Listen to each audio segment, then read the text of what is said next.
Hello students, welcome to Aakash Malayalam. നമ്മളിന്ന് പഠിക്കാൻ പോകുന്നത് ക്ലാസ് 12th കെമിസ്ട്രിയിലെ ഫസ്റ്റ് ബുക്കിലെ അവസാനത്തെ ചാപ്റ്റർ ആയിട്ടുള്ള കോർഡിനേഷൻ കോമ്പൗണ്ട്സിലെ ഒരു ഇമ്പോർട്ടൻ്റ് ആയിട്ടുള്ള ഒരു ഏരിയയാണ്. നമുക്കറിയാവുന്നതുപോലെ ബോർഡ് എക്സാമിനേഷനും അതുപോലെ തന്നെ നീറ്റ്, JEE തുടങ്ങിയ കോമ്പറ്റേറ്റീവ് എക്സാമിനേഷൻസിനും ഉയർന്ന വെയിറ്റേജുള്ള വളരെ ഇമ്പോർട്ടൻ്റ് ആയ രസകരമായ ഒരു ചാപ്റ്ററാണ് കോർഡിനേഷൻ കോമ്പൗണ്ട്സ്. എങ്കിലും ചില കുട്ടികൾക്കെങ്കിലും അതിലെ crystal field splitting, crystal field തിയറിയുമായിട്ട് ബന്ധപ്പെട്ട ഭാഗത്ത് ചില സംശയങ്ങളും ആശയക്കുഴപ്പങ്ങളും ഉണ്ടാകാറുണ്ട്. അതുകൊണ്ട് നമുക്കത് വളരെ സിമ്പിളായിട്ട് പഠിക്കാൻ വേണ്ടി ശ്രമിക്കാം. സോ ഇന്നത്തെ topic crystal field theory. So crystal field theory നമ്മൾ ആദ്യം മനസ്സിലാക്കേണ്ട പോയിന്റ്, ഇതൊരു പ്യോർലി അയോണിക് ആയ ഒരു മോഡലാണ്. അതായത് നിങ്ങൾക്കറിയാവുന്നത് പോലെ തന്നെ ഒരു കോർഡിനേഷൻ എൻറ്റിറ്റിയിൽ രണ്ട് ആളുകളാണ് ഉണ്ടാവുക, രണ്ട് കൂട്ടരാണ് ഉണ്ടാവുക. ഒന്ന് സെൻട്രൽ മെറ്റലും മറ്റൊന്ന് ലിഗാൻഡും. സോ ക്രിസ്റ്റൽ ഫീൽഡ് തിയറി ഒരു ഇലക്ട്രോസ്റ്റാറ്റിക് മോഡലാണ്. എന്താണ് ഇലക്ട്രോസ്റ്റാറ്റിക് മോഡൽ? നമ്മൾക്കറിയാവുന്നതുപോലെ കോർഡിനേഷൻ എൻറ്റിറ്റിയിൽ രണ്ട് കൂട്ടരാണ് ഉണ്ടാവുക, സെൻട്രൽ മെറ്റലും ലിഗാൻസും. ഈ സെൻട്രൽ മെറ്റലും ലിഗാൻസും തമ്മിലുള്ള ഇൻ്ററാക്ഷൻ അല്ലെങ്കിൽ അട്രാക്ഷൻ എന്ന് പറയുന്നത് പോസിറ്റീവ് ചാർജും നെഗറ്റീവ് ചാർജും തമ്മിലുള്ള ഇലക്ട്രോസ്റ്റാറ്റിക് ഫോഴ്സ് ഓഫ് അട്രാക്ഷനാണ്. നമുക്ക് എല്ലാവർക്കും അറിയാം, പോസിറ്റീവ് ചാർജും നെഗറ്റീവ് ചാർജും തമ്മിൽ അട്രാക്ട് ചെയ്യും. സോ ക്രിസ്റ്റൽ ഫീൽഡ് തിയറിയിൽ നമ്മൾ സെൻട്രൽ മെറ്റലിനെ ഒരു പോയിൻ്റ് ചാർജായി പരിഗണിക്കുന്നു. അതായത് സെൻട്രൽ മെറ്റൽ ഒരു പോസിറ്റീവ് ചാർജിൻ്റെ പോയിൻ്റായിട്ടോ കേന്ദ്രമായിട്ടോ സെൻറ്ററായിട്ടോ പരിഗണിക്കാം. ലിഗാൻഡിനെ നെഗറ്റീവ് ചാർജുള്ള, ഓപ്പോസിറ്റ് ചാർജുള്ള ഒരു ഫീൽഡായിട്ടോ അല്ലെങ്കിൽ ഒരു പോയിൻ്റായിട്ടോ പരിഗണിക്കാം. സോ സെൻട്രൽ മെറ്റലുകളെയും ലിഗാൻഡുകളെയും പോയിൻ്റ് ചാർജുകളായി പരിഗണിക്കുന്ന മോഡലാണ് ക്രിസ്റ്റൽ ഫീൽഡ് തിയറിയിൽ നമ്മൾ ഡിസ്കസ് ചെയ്യാം. ഉദാഹരണമായിട്ട് നമ്മൾ ഈ കോംപ്ലക്സ് നോക്കിയാൽ ഇവിടെ Fe3+ എന്ന് പറയുന്ന ഒരു സെൻട്രൽ മെറ്റൽ ഉണ്ട്, സെൻട്രൽ അയോൺ ഉണ്ട്. സോ സ്വാഭാവികമായിട്ടും അതൊരു പോസിറ്റീവ് ചാർജിൻ്റെ കേന്ദ്രമാണെന്ന് നമുക്ക് വളരെ സിമ്പിളായി മനസ്സിലാക്കാം. അതിനെ സറൗണ്ട് ചെയ്ത് വരുന്ന H2O6 ടൈംസ് 6 ലിഗാൻഡുകളുണ്ട്. അവർ നെഗറ്റീവ് ചാർജ് ക്യാരി ചെയ്യുന്ന ഫീൽഡായിട്ട് നമുക്ക് പരിഗണിക്കാം. അപ്പോൾ സ്വാഭാവികമായിട്ടും ഈ H2O എന്ന് പറഞ്ഞ ലിഗാൻഡിൻ്റെ നെഗറ്റീവ് ചാർജും ഡൈപോളും Fe3+ൻ്റെ പോസിറ്റീവ് ചാർജും തമ്മിൽ അട്രാക്ട് ചെയ്യുന്നത് കൊണ്ടാണ് H2O Fe3+ലേക്ക് വരിക. So the ligand approaches the central metal due to the electrostatic force of attraction. നമ്മൾ സെൻട്രൽ മെറ്റലിനെ ഒരു ഫീൽഡ് ഓഫ് പോസിറ്റീവ് ചാർജായി പരിഗണിച്ചാൽ ലിഗാൻഡുകളായി വരുന്ന ആനയോണുകൾ, നെഗറ്റീവ് ചാർജുള്ള ആനയോണുകൾ, ഫോർ എക്സാമ്പിൾ Fe3+ ആണ് നമ്മളുടെ സെൻട്രൽ മെറ്റൽ എന്ന് പരിഗണിക്കുക. ഇതിനെ അപ്രോച്ച് ചെയ്യുന്ന ലിഗാൻഡുകൾ Cn- പോലെയോ Cl- പോലെയോ ഉള്ള ഒരു ആനയോൺ ആണ് എന്ന് കരുതുക. അപ്പോൾ ഒരു കാറ്റയോൺ, ഒരു ആനയോൺ. സ്വാഭാവികമായിട്ടും ഈ കാറ്റയോണും ഈ ആനയോണും തമ്മിലുള്ള ഇൻട്രാക്ഷനെ നമ്മൾ എന്താണ് വിളിക്കുക? ഓപ്പോസിറ്റ് ചാർജുകൾ തമ്മിലുള്ള അട്രാക്റ്റീവ് ഫോഴ്സിനെ നമ്മൾ വിളിക്കുന്ന പേര് അയോൺ ഇൻട്രാക്ഷൻ എന്നാണ്. അയോണും തമ്മിലുള്ള ഇൻട്രാക്ഷൻ. അപ്പോൾ ഇതൊരു സാധ്യതയാണ്. സെൻട്രൽ മെറ്റലും ലിഗാൻഡും തമ്മിലുള്ള അട്രാക്ഷൻ, രണ്ടുപേരും അയോണുകളാണെങ്കിൽ അയോൺ ഇൻട്രാക്ഷൻ ആകാം. മറ്റൊരു സാധ്യത, സെൻട്രൽ മെറ്റൽ ഒരു അയോണും ലിഗാൻഡ് വാട്ടർ മോളിക്യൂൾ പോലെയുള്ള H2O മോളിക്യൂൾ പോലെയുള്ള ഒരു മോളിക്യൂളുമാകുമ്പോൾ, ന്യൂട്രൽ മോളിക്യൂളുമാകുമ്പോൾ ഇവിടെ എന്ത് ഇൻട്രാക്ഷനാണ് സാധ്യമാവുക? ഈ Fe3+ എന്ന് പറഞ്ഞ അയോണും ഈ വാട്ടർ എന്ന് പറഞ്ഞ ലിഗാൻഡിൻ്റെ ഡൈപോളും തമ്മിലുള്ള അയോൺ ഡൈപോൾ ഇൻട്രാക്ഷനാണ് സാധ്യമാവുക. അതായത് വാട്ടർ എന്ന് പറഞ്ഞ ലിഗാൻഡ് ഒരു പോളാർ മോളിക്യൂളാണ്, നിങ്ങൾക്കറിയാം.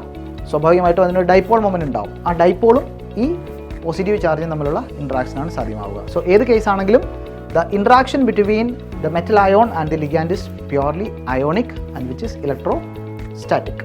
സോ നമ്മുടെ ലിഗാൻഡുകൾ സെൻട്രൽ മെറ്റലിനെ അപ്രോച്ച് ചെയ്ത് കോർഡിനേറ്റ് ബോണ്ടുകൾ ഉണ്ടാക്കാൻ വേണ്ടി വരുമ്പോൾ നമ്മുടെ സെൻട്രൽ മെറ്റലിൻ്റെ ഇലക്ട്രോണുകൾ, എസ്പെഷ്യലി സെൻട്രൽ മെറ്റലിൻ്റെ ഡി ഓർബിറ്റിലുള്ള, വാലൻസ് ഡി ഓർബിറ്റിലുള്ള 3D 4D 5D ഓർബിറ്റലുകളുള്ള ഇലക്ട്രോണുകൾ ഈ ലിഗാൻഡിൻ്റെ നെഗറ്റീവ് ഫീൽഡിനെ അല്ലെങ്കിൽ നെഗറ്റീവ് ചാർജിനെ റിപ്പൽ ചെയ്യും. സോ ഈ റിപ്പൽഷനിൽ നിന്നാണ് ക്രിസ്റ്റൽ ഫീൽഡ് തിയറിയിലെ ഏറ്റവും ഇമ്പോർട്ടൻ്റ് ആയ ക്രിസ്റ്റൽ ഫീൽഡ് സ്പ്ലിറ്റിംഗ് എന്നൊരു സംഗതി സാധ്യമാവുന്നത്.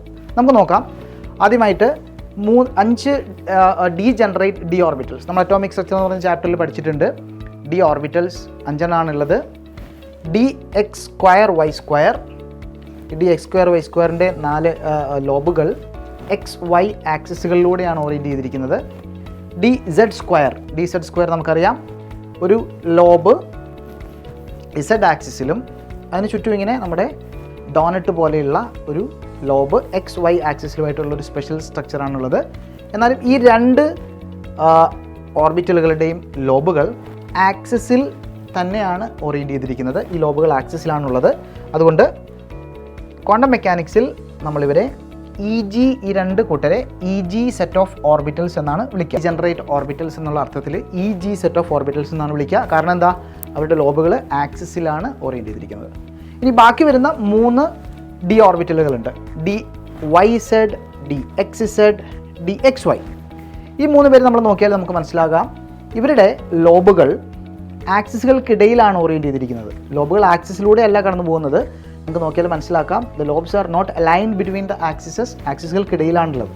അപ്പോൾ ആക്സിസുകൾക്കിടയിൽ ലോബ് വരുന്ന ഈ 3 കൂട്ടരെ അല്ലെങ്കിൽ ഈ 3 സെറ്റ് ഓഫ് ഡി ഓർബിറ്റൽസിനെ ക്വാണ്ടം മെക്കാനിക്സിൽ നമ്മൾ T2G സെറ്റ് ഓഫ് ഓർബിറ്റൽസ് എന്നാണ് വിളിക്കുക.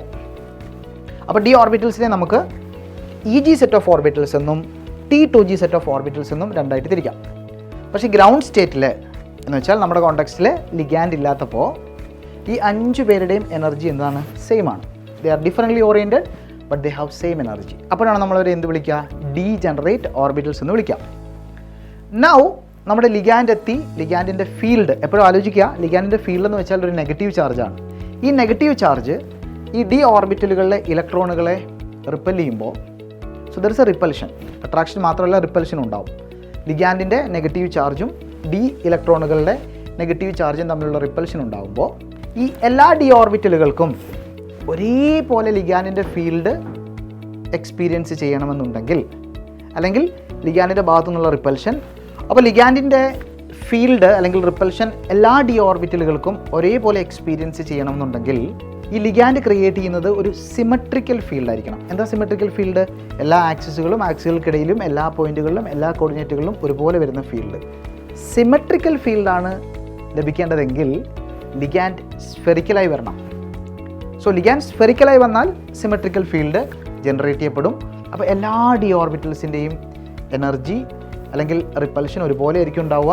അപ്പോൾ എന്താ സംഭവിക്കുക, എല്ലാ ഡി ഓർബിറ്റലുകളും ഒരേപോലെ എനർജി കൂടിയിട്ട് ഒരു എക്സൈറ്റഡ് സ്റ്റേറ്റിലേക്ക് പോകും. സോ ഇത് NCERTയിലുള്ളൊരു ഡയഗ്രാമാണ്, വളരെ ഇമ്പോർട്ടൻ്റ് ആയൊരു ഡയഗ്രാമാണ്. നോക്കൂ, ഇവിടെ ഇത് കാണിക്കുന്നത് ഫ്രീ മെറ്റൽ അയോൺ, അതായത് ഗ്രൗണ്ട് സ്റ്റേറ്റ് ആണ്, ലിഗാൻഡ് ഇല്ലാത്ത അവസ്ഥയാണ്. എല്ലാവരുടെയും എനർജി ഒരുപോലെയാണ്. DX2, Y2, DZ2 EGക്കാരാണ്, അവരെ ഒരു സെപ്പറേറ്റ് കളറിൽ കാണിക്കുന്നു. ഇവർ T2G ആണ്, അവരൊരു സെപ്പറേറ്റ് കളർ കാണിക്കുന്നു. ലിഗാൻഡിൻ്റെ ഫീൽഡ് സ്ഫെറിക്കൽ ആൻഡ് സിമെട്രിക്കൽ ആണെങ്കിൽ ആ ഒരു ഹൈപ്പോത്തറ്റിക്കലായിട്ടുള്ള ഒരു അവസ്ഥയാണ് ഇത് ഇവിടെ കാണിച്ചിരിക്കുന്നത്. Ligand, if the ligand surrounds the central metal spherically symmetrical, then the energy of all the d orbitals will be raised equally. അപ്പോൾ എന്താ സംഭവിക്കുക, എല്ലാവർക്കും ഒരേപോലെ റിപ്പൽഷൻ കിട്ടും. അപ്പോൾ എല്ലാവരുടെ എനർജി ഇങ്ങനെ കൂടിയിട്ട് ഒരു സെയിം ഫീൽഡിലേക്ക് എത്തും. ഇറ്റ്സ് നോട്ട് ആക്ച്വലി ഹാപ്പനിങ്, അത് സംഭവിക്കുന്നില്ല എന്ന് നമുക്കറിയാം. അതൊരു ഹൈപ്പോത്തറ്റിക്കൽ സിറ്റുവേഷനാണ്, അല്ലെങ്കിൽ അതൊരു ഇമാജിനറി സിറ്റുവേഷനാണ്. ആ ഇമാജിനറി ഹൈപ്പോത്തറ്റിക്കൽ എനർജി ലെവലിനെ നമ്മൾ വിളിക്കുന്ന പേരാണ് ബാരി സെൻറ്റർ. ഇത് ആസ്ട്രോണമിയിൽ സാധാരണയായിട്ട് ഉപയോഗിക്കുന്ന ഒരു ടേമാണ്. ആ ടേം നമ്മൾ കടമെടുത്തിരിക്കുകയാണ്. So barycentre is the imaginary symmetrical field of d orbitals where the energy of all d orbitals are equal in presence of ligands. പക്ഷേ സത്യത്തിൽ എന്താ അവസ്ഥ? സത്യത്തിൽ ലിഗാൻഡ് അസിമെട്രിക്കലായ ഒരു ഫീൽഡാണ് ക്രിയേറ്റ് ചെയ്യപ്പെടുന്നത്. ഒക്ടാഹെഡ്രലിലും ടെട്രാഹെഡ്രലിലും സ്ക്വയർ പ്ലാനാറിലും വേറെ വേറെ രീതിയിലുള്ള അസിമെട്രിക്കലായ ഫീൽഡാണ് ക്രിയേറ്റ് ചെയ്യപ്പെടാൻ പോകുന്നത്. അപ്പോൾ സ്വാഭാവികമായിട്ടും ഈ ഡി ഓർബിറ്റലുകൾക്ക് എക്സ്പീരിയൻസ് ചെയ്യുന്ന റിപ്പൽഷൻ വേറെ വേറെ രീതിയിലായിരിക്കും. സോ അതുകൊണ്ട് തന്നെ അവർ ഇൻ ടേംസ് ഓഫ് എനർജി അവർ പല ഡിഫറെൻറ്റ് ലെവലുകളായിട്ട് സ്പ്ലിറ്റ് ചെയ്യപ്പെടും, അല്ലെങ്കിൽ അവർക്കിടയിൽ ഒരു എനർജി വ്യത്യാസം ക്രിയേറ്റ് ചെയ്യപ്പെടും, അല്ലെങ്കിൽ എനർജി ഡിഫറൻസ് ഉള്ള പല ഗ്രൂപ്പ് ഓഫ് ഡി ഓർബിറ്റലുകൾ ഉണ്ടാക്കപ്പെടും. എന്തുകൊണ്ട്? ലിഗാൻഡ് റിപ്പൽഷൻ വേറെ വേറെ അളവിൽ എക്സ്പീരിയൻസ് ചെയ്യുന്നുണ്ട്. അപ്പോൾ ലിഗാൻഡിൻ്റെ പ്രസൻസിൽ ലിഗാൻഡിൻ്റെ റിപ്പൽഷൻ കാരണം നമ്മുടെ സെൻട്രൽ മെറ്റലിൻ്റെ ഡി ഓർബിറ്റൽസിനുണ്ടാവുന്ന splitting in terms of energy, അതിനെയാണ് നമ്മൾ ക്രിസ്റ്റൽ ഫീൽഡ് സ്പ്ലിറ്റിംഗ് എന്ന് വിളിക്കുന്നത്. അപ്പോൾ എന്താണ് crystal field splitting? The splitting of d orbitals in terms of energy due to the field of the ligand. So splitting വഴി എന്താണ് ഈ ഡി ഓർബിറ്റലുകൾക്ക് നഷ്ടപ്പെടുന്നത്? അവരുടെ ഡീജനറസി. എന്താ ഡീജനറസി? ഒരേ എനർജി ഉണ്ടായിരുന്ന അവസ്ഥ ഇല്ലാണ്ടാവുകയും അവർ ഡിഫറെൻറ്റ് ലെവലുകളിലേക്ക് സ്പ്ലിറ്റ് ചെയ്യപ്പെടുകയും ചെയ്യും. സോ നമുക്ക് നോക്കാം സ്പ്ലിറ്റിംഗ് ഇൻ ഒക്ടാഹെഡ്രൽ. ഓക്കെ, നമുക്ക് ഒക്ടാഹെഡ്രൽ ഫീൽഡിലുള്ള സ്പ്ലിറ്റിംഗ് പഠിക്കാം. നിങ്ങൾക്കറിയാം ഒക്ടാഹെഡ്രൽ എന്ന് പറഞ്ഞ ജോമെട്രി സ്ക്വയർ ബൈ പിരമിഡലാണ്. അതായത് 6 ഇലക്ട്രോൺ പെയറുകളുള്ള ഒരു ജോമെട്രിയാണ് ഒക്ടാഹെഡ്രൽ. അപ്പോൾ ഒക്ടാഹെഡ്രൽ കോംപ്ലക്സുകളിൽ ദർ ആർ 6 ലിഗാൻസ്. ഈ 6 ലിഗാൻസ് എവിടെയാണ് ഓറിയൻറ്റ് ചെയ്തിരിക്കുന്നത്? 6 ലിഗാൻസ് ഒരു സ്ക്വയർ ബൈ പിരമിഡലായിട്ട് ഓറിയൻറ്റ് ചെയ്തിരിക്കുമ്പോൾ you can see the ligands are oriented or arranged along the axes. So നിങ്ങളിതിനെ എക്സ് ആക്സിസായി പരിഗണിച്ചാൽ നിങ്ങൾക്കറിയാം 2 ലിഗാൻഡുകൾ എക്സ് ആക്സിസിലുണ്ടാവും. ഇതിന് നിങ്ങൾ വൈ ആക്സിസായി പരിഗണിച്ചാൽ there will be 2 ligands along the Y axis. Similarly ഇതിനെ നിങ്ങൾ ഇസഡ് ആക്സിസായി പരിഗണിച്ചാൽ there will be 2 ligands along the Z axis. അപ്പോൾ വളരെ സിമ്പിളായി നമുക്കിങ്ങനെ മനസ്സിലാക്കാം, ഒക്ടാഹെഡ്രലിൽ ഈ 6 ലിഗാൻഡുകളും ആക്സിസിലാണ് അറേഞ്ച് ചെയ്തിരിക്കുന്നത്. സോ സ്വാഭാവികമായിട്ടും അതൊരു അസിമെട്രിക്കൽ ഫീൽഡാണ് ക്രിയേറ്റ് ചെയ്യാൻ പോകുന്നത്. അപ്പോൾ നമുക്കിനി നോക്കാം നമ്മുടെ ഡി ഓർബിറ്റലിൽ ആർക്കാണ് കൂടുതൽ റിപ്പൽഷൻ സഫർ ചെയ്യുക, ആർക്കാണ് കുറവ് റിപ്പൽഷൻ സഫർ ചെയ്യുക എന്നുള്ളത് നമുക്ക് നോക്കാം. സോ നമ്മൾ ഈ ചിത്രത്തിൽ കാണുന്ന പോലെ ഞാൻ 5 ഡി ഓർബിറ്റലുകളെയും ഒക്ടാഹെഡ്രൽ ഫീൽഡിൽ ഞാൻ പ്ലേസ് ചെയ്യുകയാണ്. അപ്പോൾ ഇവിടെ നോക്കിയാൽ നിങ്ങൾക്ക് കാണാം, ആദ്യം DXY എന്ന് പറഞ്ഞ ഒരു ഓർബിറ്റൽ എടുത്തിരിക്കുന്നു. നിങ്ങൾ നോക്കിയാൽ ഈ DXY ഓർബിറ്റലിൻ്റെ ലോബുകൾ ഒരു ലിഗാൻഡിന് നേരെയും, അതായത് ഒരു ആക്സിസിന് നേരെയും വരുന്നില്ല. അതായത് the lobes are not aligned along the axes, hence they are not pointed towards the ligands. മനസ്സിലായില്ലേ? അതായത് ലോബുകൾ ആക്സിസിലല്ലാത്തത് കൊണ്ട് അത് ലിഗാൻഡിന് നേരെ പോയിന്റ് ചെയ്യപ്പെടുന്നില്ല. അതാണ് ഇവിടെയും അവസ്ഥ. This is same thing is happening with DYZ. ഇവിടെയും ഈ ലോബുകൾ ലിഗാൻഡിന് നേരെ വരുന്നില്ല, ഇവിടെയും വരുന്നില്ല. എന്നാൽ ഈ 2 ഡി ഓർബിറ്റലുകൾ നിങ്ങൾക്കറിയാം, നമ്മളിവരെ EG എന്നും ഈ 3 പേരെ നമ്മൾ T2G എന്നാണ് വിളിക്കുക.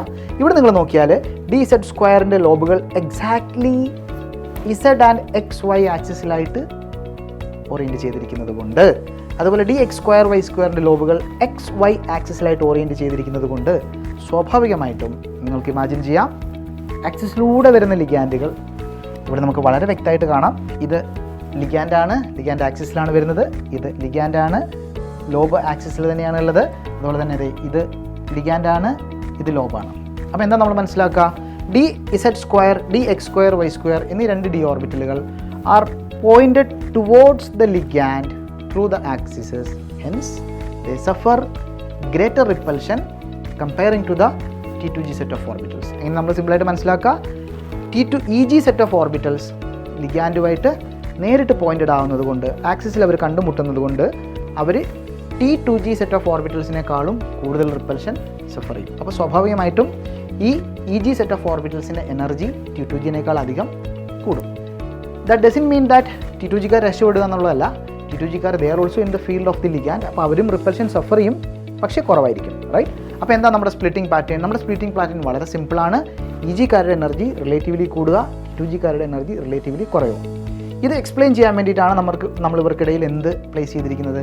ഒരു ഇമാജിനറി ആയിട്ടുള്ള ബാരി സെൻറ്റർ ഫീൽഡ് നമ്മൾ പ്ലേസ് ചെയ്തിരിക്കുന്നത്. അപ്പോൾ നമുക്ക് മറ്റൊരു ചിത്രത്തിലൂടെ, സോ ഇത് നമ്മുടെ ലിഗാൻഡിൻ്റെ ഫീൽഡിൽ ലിഗാൻഡിൻ്റെ റിപ്പൽഷൻ കാരണം ഡി ഓർബിറ്റലുകൾ സ്പ്ലിറ്റ് ചെയ്തു. അപ്പോൾ with respect to barycentre T2G set of ഓർബിറ്റൽസിൻ്റെ എനർജി ലോവർ ചെയ്യുന്നു, കുറയുന്നു. EG സെറ്റ് ഓഫ് ഓർബിറ്റൽസിൻ്റെ എനർജി കൂടുന്നു. അപ്പോൾ ഇവർക്കിടയിൽ ഒരു എനർജി ഡിഫറൻസ് ക്രിയേറ്റ് ചെയ്യപ്പെടുന്നു. ഈ സ്പ്ലിറ്റിങ്ങിനെ, അല്ലെങ്കിൽ ഈ ഒരു ഫിനോമിനെയാണ് നമ്മൾ ക്രിസ്റ്റൽ ഫീൽഡ് സ്പ്ലിറ്റിംഗ് എന്ന് വിളിക്കുന്നത്. സോ ഇവിടെ നമുക്കൊരു ക്രിസ്റ്റൽ ഫീൽഡ് സ്പ്ലിറ്റിംഗ് സാധ്യമാവുന്നുണ്ട്. ഈ ക്രിസ്റ്റൽ ഫീൽഡ് സ്പ്ലിറ്റിംഗ് കൂടുതൽ എളുപ്പത്തിൽ മനസ്സിലാക്കാൻ വേണ്ടി നമ്മളിവിടെ ഒരു ബാരി സെൻറ്റർ പരിഗണിക്കും. Now the energy of 2 EG set of orbitals will be raised, will be increased with respect to the barycentre. അതേപോലെ തന്നെ the energy of 3 EG set of orbitals will be lowered or will be decreased with respect to the barycentre. അപ്പോൾ ഈ EGക്കാരുടെയും T2Gക്കാരുടെയും ഇടയിൽ ഒരു energy difference create ചെയ്യപ്പെടും. ആ energy ഡിഫറൻസിനെ, the energy difference between EG set of orbitals and T2G set of orbitals is called splitting energy. Splitting energy നമ്മളതിനെ crystal field splitting energy എന്നാണ് പറയുക.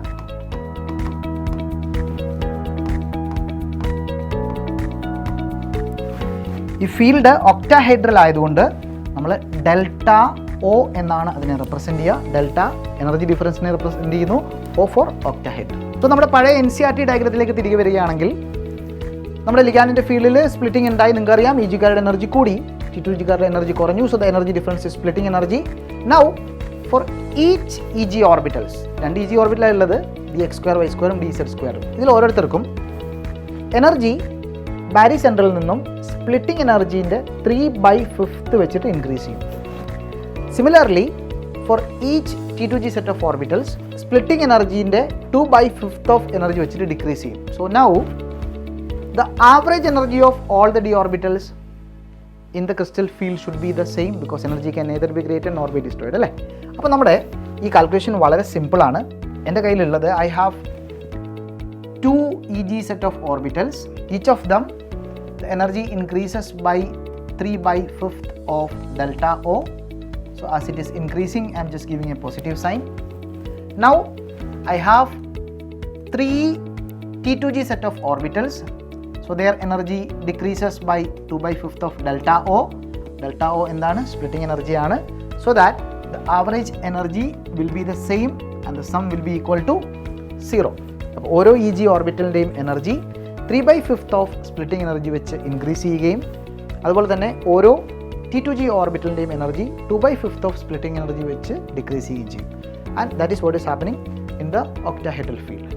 നൗ ഈ സ്പ്ലിറ്റിംഗ് എനർജി എത്രത്തോളം സ്പ്ലിറ്റിംഗ് ഉണ്ടാകണം or the magnitude of splitting energy അല്ലെങ്കിൽ ഈ splitting എത്രത്തോളം അളവിൽ നടക്കും, എത്ര എനർജി ഗ്യാപ്പിലാണ് ഇവർ തമ്മിൽ സ്പ്ലിറ്റ് ആവുക, അത് പല ഫാക്ടേഴ്സിനെ ഡിപ്പെൻഡ് ചെയ്യും. പ്രധാനമായിട്ടും ഈ ലിഗാൻഡിൻ്റെ സ്ട്രെങ്ത്, ലിഗാൻഡിൻ്റെ ഫീൽഡ് സ്ട്രെങ്ത് അതിനെ ഡിപ്പെൻഡ് ചെയ്യും. അതുപോലെ നമ്മുടെ സെൻട്രൽ മെറ്റലിൻ്റെ ഓക്സിഡേഷൻ സ്റ്റേറ്റിനെ ഡിപ്പെൻഡ് ചെയ്യും. അതുപോലെ തന്നെ ഈ സ്പ്ലിറ്റ് ചെയ്യുന്ന ഡി ഓർബിറ്റലിൻ്റെ നേച്ചർ, അത് 3D ആണോ 4D ആണോ 5D ആണോ എന്നുള്ളതിനെ ഡിപ്പെൻഡ് ചെയ്യും.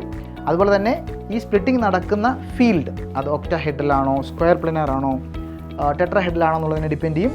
So it depends on many factors, majorly the strength of the ligand. അത് നമുക്ക് പിന്നീട് ഫർദർ നമുക്ക് അത്തരം പോയിന്റുകൾ പരിഗണിക്കാം and we will be discussing the such points.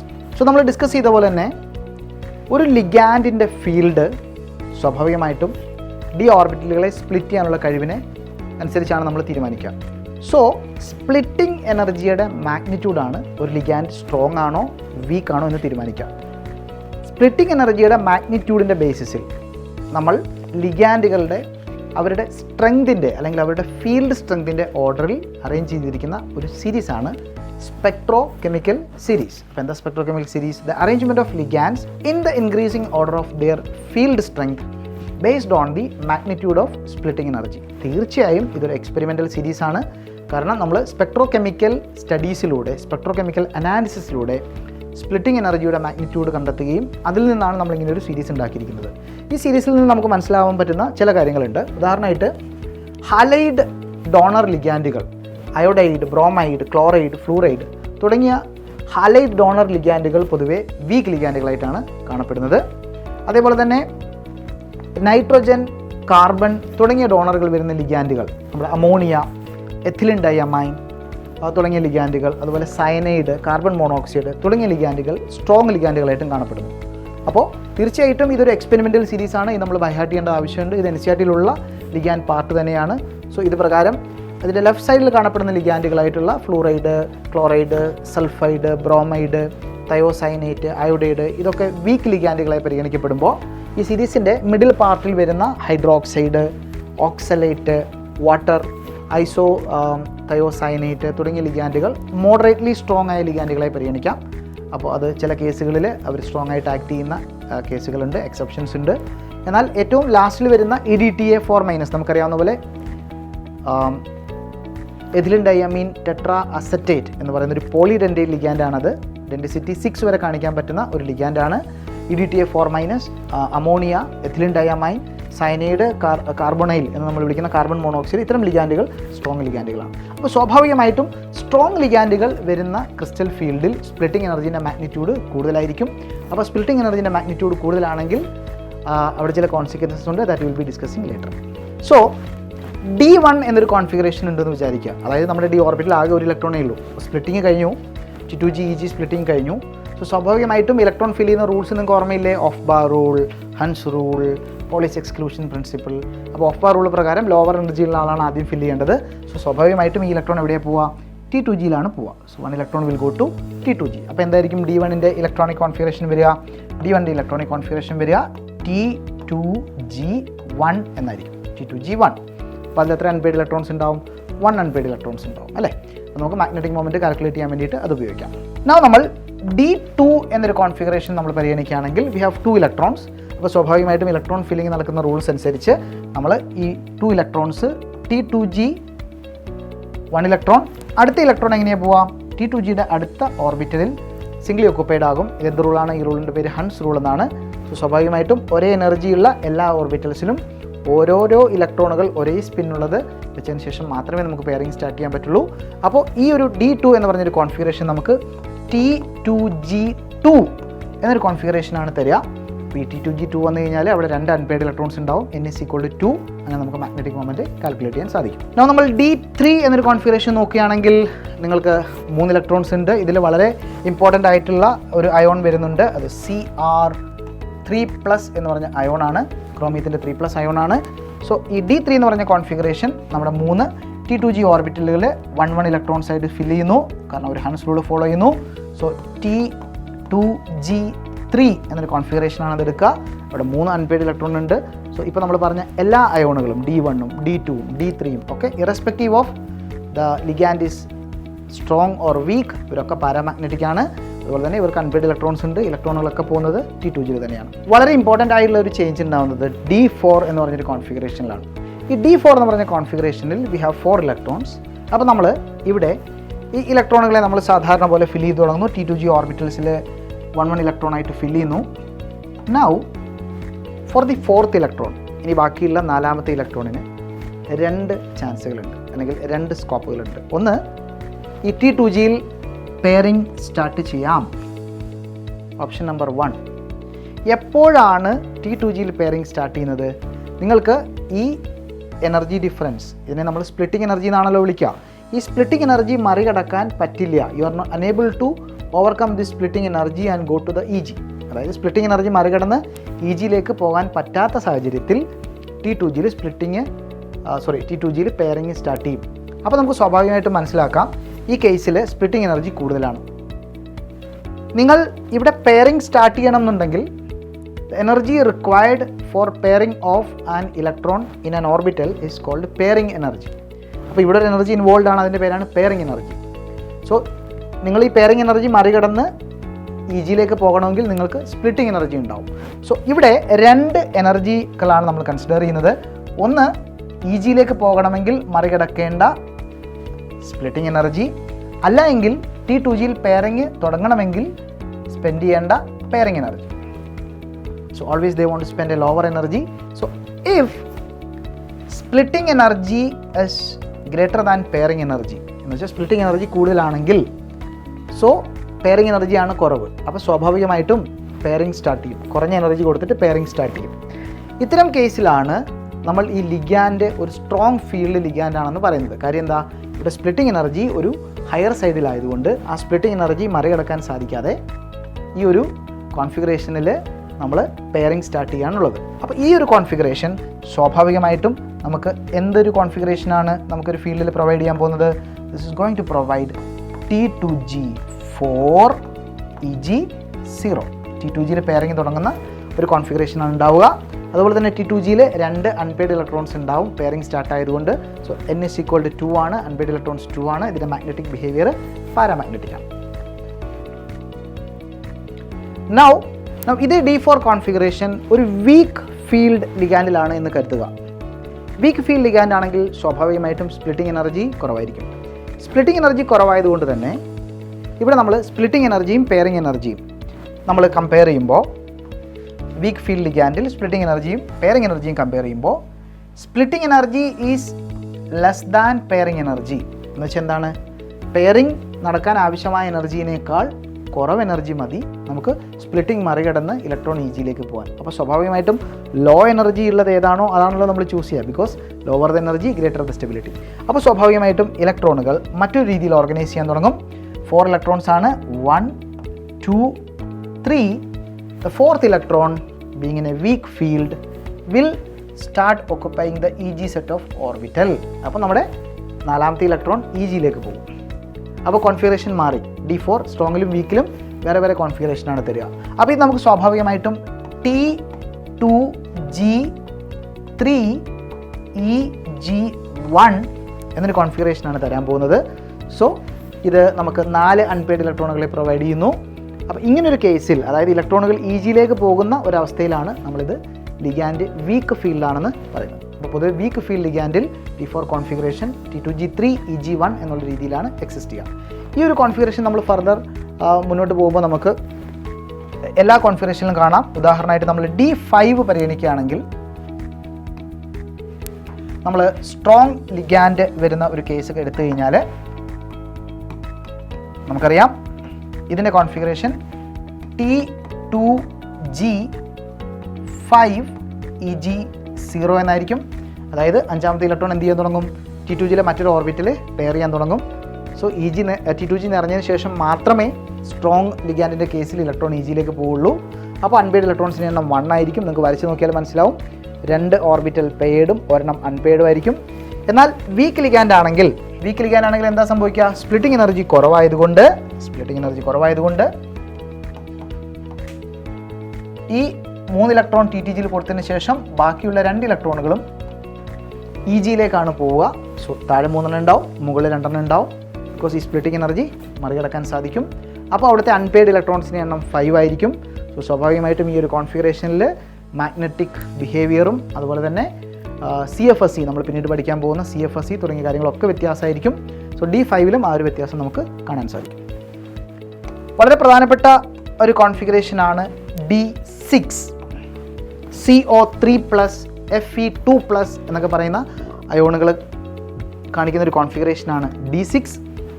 ഈ D6 കോൺഫിഗറേഷൻ സ്ട്രോങ് ലിഗാൻഡ് ആണെങ്കിൽ, സ്ട്രോങ് ഫീൽഡ് ലിഗാൻഡ് ആണെങ്കിൽ നമുക്കറിയാം ഇലക്ട്രോണുകൾ T2Gയിലാണ് ഫില്ല് ചെയ്യേണ്ടത്. സോ T2G6 EG0 എന്നാണ്. കാരണം ഓൾ ദ 6 ഇലക്ട്രോൺസ് T2Gയിൽ തന്നെ പെയറിംഗ് ആയിട്ട് പോകും. 1 2 3 4 5 6 ജിയിലേക്ക് ഇലക്ട്രോണുകൾ പോവില്ല. കാരണം T2G നിറഞ്ഞതിന് ശേഷം മാത്രമേ ജിയിലേക്ക് പോവുള്ളൂ. സോ ഇവിടുത്തെ അൺപെയ്ഡ് ഇലക്ട്രോൺസിൻ്റെ എണ്ണം 0 ആയിരിക്കും. കാര്യം എന്താ? എല്ലാ T2G ഓർബിറ്റൽസും പെയ്ഡ് ആകും, അല്ലെങ്കിൽ എല്ലാ T2G ഓർബിറ്റൽസും ഫിൽഡ് ആകും. സ്വാഭാവികമായിട്ടും ഇലക്ട്രോണുകൾ ഇങ്ങനെയാണ് ഫില്ല് ചെയ്യുക. 1 2 3 4 5 6 ഇങ്ങനെ ഫില്ല് ചെയ്യുന്നതുകൊണ്ട് T2G നിറയുന്നത് കൊണ്ട് ഇവിടെ അൺപെയ്ഡ് ഇലക്ട്രോൺസ് ഉണ്ടാവില്ല. അപ്പോൾ ഇത്തരം അയോണുകൾ ഞാൻ നേരത്തെ പറഞ്ഞാൽ CO3+ Fe2+ തുടങ്ങിയ ഇത്തരം അയോണുകൾ ഡയാമാഗ്നറ്റിക് ക്യാരക്ടർ ആയിരിക്കും ഈ സ്ട്രോങ് ഫീൽഡ് ലിഗാൻഡിൻ്റെ കേസിൽ കാണിക്കുക. നമ്മൾ ഇതിലൂടെ പരിഗണിച്ച എല്ലാ കേസുകളും പാരാമാഗ്നറ്റിക് ആയിരുന്നു. So D6 strong field ligand shows a diamagnetic character due to the absence of unpaired electrons. നമ്മൾ ഇതേ D6 കോൺഫിഗറേഷൻ വീക്ക് ലിഗാൻഡിൻ്റെ ഫീൽഡിലാണ് കൺസിഡർ ചെയ്യുന്നതെങ്കിൽ, ഇതേ അയോണുകൾ വീക്ക് ലിഗാൻഡിൻ്റെ ഫീൽഡിലാണ് വരുന്നതെങ്കിൽ സ്വാഭാവികമായിട്ടും അവിടെ ആദ്യത്തെ 3 ഇലക്ട്രോണുകൾ T2Gയിൽ ഫില്ല് ചെയ്തതിന് ശേഷം T2Gയിൽ 1 2 3 ഇലക്ട്രോണുകൾ ഫില്ല് ചെയ്തതിന് ശേഷം ജിയിലേക്ക് പോകും. സോ ജിയിൽ 2 ഇലക്ട്രോണുകൾ കൊടുത്തതിന് ശേഷം T2Gയിൽ പെയറിങ് സ്റ്റാർട്ട് ചെയ്യും. സോ T2G4 EG2 എന്നാണ് ആ ഒരു കോൺഫിഗറേഷൻ വരിക. അപ്പോൾ ഇത് ഡൗട്ടുള്ള കുട്ടികളുണ്ടെങ്കിൽ എന്ത് ചെയ്യണമെന്ന് വെച്ചാൽ ഇതൊന്ന് വരച്ച് നോക്കണം. നിങ്ങൾ 3 T2G ഓർബിറ്റലുകളും 2 EG ഓർബിറ്റലുകളും ഇങ്ങനെ വരച്ചതിന് ശേഷം നമുക്ക് ഇലക്ട്രോണിക് കോൺഫിഗറേഷൻ വളരെ സിമ്പിളായിട്ട് എഴുതി നോക്കാൻ പറ്റും. സോ 1 2 3 4th ഇലക്ട്രോൺ എവിടെയാണ് പോവുക? ജിയിലാണ് പോവുക. കാരണം വീക്ക് ലിഗാൻഡാണ് അല്ലേ. 5th ഇലക്ട്രോൺ എവിടെയാണ് പോവുക? ജിയിലാണ് പോവുക. സോ 5 ഇലക്ട്രോൺസ് ജിയിൽ നിറഞ്ഞതിന് ശേഷം ഇനി ഒരു 6ാമത്തെ ഇലക്ട്രോൺ ഉണ്ട്. അതെവിടെ പെയറിംഗ് തുടങ്ങുക? സ്വാഭാവികമായിട്ടും തിരിച്ചു വന്നിട്ട് ജിയിൽ പെയറിംഗ് തുടങ്ങും. സ്വാഭാവികമായിട്ടും ദ 4th ഇലക്ട്രോൺ T2Gയിൽ പെയറിംഗ് തുടങ്ങും. അതായത് T2Gയിൽ 4 ജിയിൽ 2. സോ ഇവിടെ 2 അൺപെയ്ഡ് ഇലക്ട്രോൺസ് ഉണ്ടാവും, ഇവിടെ 2 അൺപെയ്ഡ് ഇലക്ട്രോൺസ് ഉണ്ടാവും. റൈറ്റ്. സോ അതേപോലെ തന്നെ നമുക്ക് D7 എന്നൊരു കോൺഫിഗറേഷൻ നോക്കാം. നിങ്ങൾ എഴുതി നോക്കുക എങ്ങനെയാണ് വരിക എന്നുള്ളത്. So how this configuration is coming in strong field ആണെങ്കിൽ T2G6 EG0 എന്നും, വീക്ക് ഫീൽഡ് ആണെങ്കിൽ T2G5 EG2 എന്നാണ് വരിക. സോ D7 എന്ന് പറഞ്ഞൊരു കോൺഫിഗറേഷൻ നമ്മൾ പരിഗണിച്ചാൽ സ്ട്രോങ് ലിഗാൻഡിൻ്റെ കേസിൽ അത് T2G6 EG1 ആണ്. സ്ട്രോങ് ലിഗാൻഡുകളുടെ കേസിൽ ആദ്യമായിട്ട് ഒരു ഇലക്ട്രോൺ ജിയിലേക്ക് പോകുന്നത് D7ലായിരിക്കും. എന്നാൽ വീക്ക് ലിഗാൻഡുകളുടെ കേസിൽ ഇത് T2G5 EG2 എന്നാണ്. അതായത് T2Gയിൽ 3 ഇലക്ട്രോൺ കൊടുത്ത് ജിയിൽ 2 ഇലക്ട്രോൺ കൊടുത്ത് തിരിച്ചു വന്നിട്ട് T2Gയിൽ 2 ഇലക്ട്രോണുകൾ പെയർ ചെയ്യുന്നു. അപ്പോൾ എത്ര അൺപെയ്ഡ് ഇലക്ട്രോണുകളാണ് ഈ 2 കേസിലുള്ളത് നമ്മളൊന്ന് ആലോചിച്ച് നോക്കുക. ഇതിൻ്റെ മാഗ്നറ്റിസം നമ്മൾ ആലോചിച്ച് നോക്കുക. സ്വാഭാവികമായിട്ടും 2 സ്ഥലത്തും അൺപെയ്ഡ് ഇലക്ട്രോൺസ് ഉള്ളതുകൊണ്ട് 2 പേരും പാരാമാഗ്നറ്റിക് ആണ്. So N value, number of unpaired electrons എത്രയാണ് ഉള്ളത് എന്ന് നമ്മൾ ചിന്തിക്കാം. D8 എന്നൊരു കോൺഫിഗറേഷൻ നമ്മൾ പരിഗണിക്കുകയാണെങ്കിൽ Ni2+, നിക്കൽ 2+ അയോണുകളൊക്കെ വരുന്ന D8 കോൺഫിഗറേഷൻ നോക്കിയാൽ നിങ്ങളൊന്ന് ട്രൈ ചെയ്ത് നോക്കിയാൽ നമുക്ക് മനസ്സിലാവും ഇത് സ്ട്രോങ് ഫീൽഡിലും വീക്ക് ഫീൽഡിലും ഒരുപോലെയാണ് വരിക. ഒന്ന് ഇമാജിൻ ചെയ്ത് നോക്കൂ, സ്ട്രോങ്ങിൽ എങ്ങനെയാണ് വരിക? 1 2 3 4 5 6 7 8, അതായത് T2Gയിൽ 6, EGയിൽ 2. ഇനി വീക്കിൽ എങ്ങനെയാണ് വരിക? 1 2 3 4 5 6 7 8, രണ്ടും സെയിം തന്നെയാണ് അല്ലേ? സോ ഇലക്ട്രോൺ എങ്ങനെ ഫിൽ ചെയ്താലും D8 നിങ്ങൾക്ക് ഒരു കോൺഫിഗറേഷൻ മാത്രമേ തരികയുള്ളൂ, T2G 6 EG 2 irrespective of the nature of the ligand. Similarly D9 Cu2+ ഒക്കെ വരുന്ന D9 നിങ്ങൾക്ക് ഒരു കോൺഫിഗറേഷനെ തരികയുള്ളൂ, T2G 6 EG 3. Finally D10 Zn2+ ഒക്കെ വരുന്ന D10 നിങ്ങൾക്ക് T2G 6 EG 4 എന്ന് പറയുന്ന T2Gയും EGയും കംപ്ലീറ്റ്ലി ഫിൽഡ് ആയിട്ടുള്ള ഒരു കോൺഫിഗറേഷനാണ് തരിക. D8 D9 ഒരേ കോൺഫിഗറേഷനാണ് irrespective of the nature of the ligand. ഇത് രണ്ടും പാരാമാഗ്നറ്റിക് ആണ്. ഇവിടെ ഒരു രണ്ട് അൺപെയ്ഡ് ഇലക്ട്രോണും ഇവിടെ ഒരു അൺപെയ്ഡ് ഇലക്ട്രോണും ഉണ്ടാവും. ഇത് ഡയാമാഗ്നറ്റിക് ആണ്. Zn2+ ഒക്ടാഹെഡ്രൽ കോംപ്ലക്സുകൾ ഡയാമാഗ്നറ്റിക് ആണ് irrespective of the nature of the ligand. ഈ 3 കോൺഫിഗറേഷനിൽ നിങ്ങൾ നോക്കിയാൽ നിങ്ങൾക്ക് മനസ്സിലാകാം നമ്മുടെ EG set of orbitals occupied ആണ്. അപ്പോൾ സ്വാഭാവികമായിട്ടും നിങ്ങളൊരു ഹൈബ്രിഡൈസേഷൻ പരിഗണിക്കുമ്പോൾ sp3d2 അല്ലെങ്കിൽ D2 sp3 ആണ് ഒക്ടാഹെഡ്രൽ കോംപ്ലക്സുകളുടെ ഹൈബ്രിഡൈസേഷൻ. നമ്മൾ തൊട്ട് മുമ്പ് VB തിയറിയിൽ പഠിച്ചിട്ടുണ്ടാവും. Inner or outer, inner orbital അല്ലെങ്കിൽ ഔട്ടർ ഓർബിറ്റൽ കോംപ്ലക്സുകളാണ് ഉണ്ടാവുക. ഇന്നർ ഓർബിറ്റൽ എന്ന് പറഞ്ഞാൽ എന്താണ്? അകത്തുള്ള 3D സെറ്റ് ഓഫ് ഓർബിറ്റൽസ് ഉപയോഗിക്കുക എന്നുള്ളതാണ്.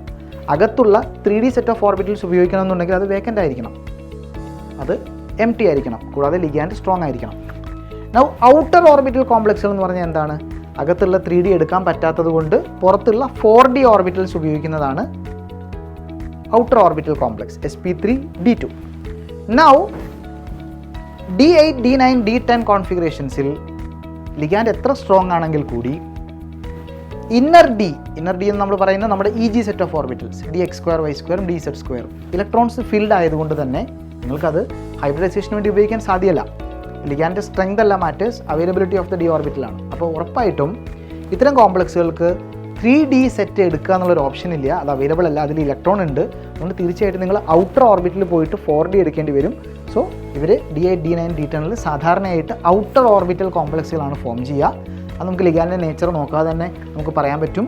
സോ Ni2+ സ്ട്രോങ് ലിഗാൻഡിൻ്റെ കൂടെയും വീക്ക് ലിഗാൻഡിൻ്റെ കൂടെയും ഉണ്ടാക്കുന്ന ഒക്ടാഹെഡ്രൽ കോംപ്ലക്സുകൾ ഔട്ടർ ഓർബിറ്റലാണ്, പാരാമാഗ്നറ്റിക് ആണ്, sp3d2 ആണ്. കാരണം അകത്തെ നമുക്ക് 2D ഓർബിറ്റിൽ അവൈലബിൾ ആക്കാൻ സാധിക്കും. അപ്പോൾ നമ്മൾ ക്രിസ്റ്റൽ ഫീൽഡ് തിയറീൻ്റെ ബേസിക് ഐഡിയാസും ഒക്ടാഹെഡ്രലിൽ എങ്ങനെയാണ് സ്പ്ലിറ്റിംഗ് നടക്കുന്നതെന്നുള്ളതും അവർ T2G EG ആയിട്ട് സ്പ്ലിറ്റ് ആകുന്ന കഥകളും അത് D1 മുതൽ D8 വരെയുള്ള കോൺഫിഗറേഷൻസിലും പറഞ്ഞു. ഇനി ഒരുപാട് കാര്യങ്ങൾ നമുക്ക് ഇവിടെ പഠിക്കാനുണ്ട്. സ്വാഭാവികമായിട്ടും colour of complex, splitting in tetrahedral, splitting in square planar. So അപ്പോൾ നമ്മൾ ഈ ഒരു വീഡിയോയിൽ ക്രിസ്റ്റൽ ഫീൽഡ് തിയറീൻ്റെ ബേസിക് ആസ്പെക്റ്റുകളും ഒക്ടാഹെഡ്രലിലെ സ്പ്ലിറ്റിങ്ങും അതിൻ്റെ പാറ്റേണും അത് ഇലക്ട്രോണിക് കോൺഫിഗറേഷനും ഒക്കെ നമ്മൾ ചെറുതായിട്ട് കണ്ടു. ഇനി ഇതിൻ്റെ കണ്ടിന്യൂഷനായിട്ട് നമുക്ക് കോർഡിനേഷൻ കോംപ്ലക്സുകളിലെ കളർ എങ്ങനെയാണ് വരുന്നത് എന്നുള്ളത് എക്സ്പ്ലെയിൻ ചെയ്യണം. കൂടാതെ ടെട്രാഹെഡ്രലിലെ സ്പ്ലിറ്റിങ് NCERT പഠിക്കാനില്ലാത്ത എന്നാൽ ജെയ്ക്കും നീറ്റിനും ഒക്കെ ചോദ്യം വരാൻ ചാൻസ് ഉള്ള സ്ക്വയർ പ്ലാനാറിലെ സ്പ്ലിറ്റിങ്, അതുപോലെ തന്നെ CFSE crystal field stabilisation energy തുടങ്ങിയ ചില ടോപ്പിക്കുകൾ നമുക്ക് പഠിക്കാനുണ്ട്. അത് ഈ വീഡിയോയുടെ സെക്കൻഡ് പാർട്ടിൽ നമ്മൾ എടുക്കുന്നതായിരിക്കും. So thank you for watching.